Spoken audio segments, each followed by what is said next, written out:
আসসালামু আলাইকুম। রক্তচাপ, ডায়াবেটিস ও চর্বি নিয়ন্ত্রণে রাখতে চান তাহলে শুনুন।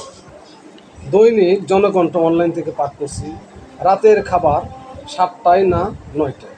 কোনটা ভালো স্বাস্থ্যের জন্য, কোনটা ডাকে বিপদ? দেখুন,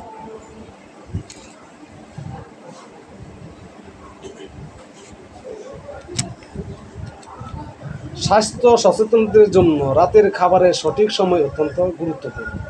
পুষ্টিবিদরা জানাচ্ছেন, রাত 7টার মধ্যে ডিনার করা হলে রক্তচাপ ও ব্লাড সুগার নিয়ন্ত্রণে থাকে, হজম ভালো হয় এবং ঘুম উন্নত।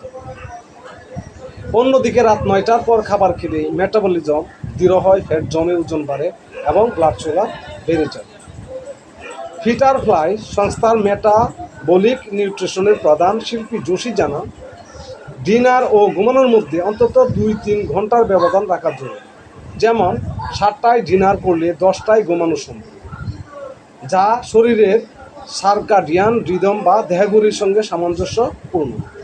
গবেষণায় দেখা গেছে, দেরিতে ডিনার খেলে ফ্যাট মেটাবলিজম কমে যায় এবং তাই গ্লিসাইরাইডের মাত্রা বাড়ে। ডায়াবেটিস রোগীদের জন্য রাত 7টার মধ্যে ডিনার সবচেয়ে উপযোগী। এতে রাতের ব্লাড সুগার নিয়ন্ত্রণে থাকে এবং সকালের রুটিনও ঠিক থাকে।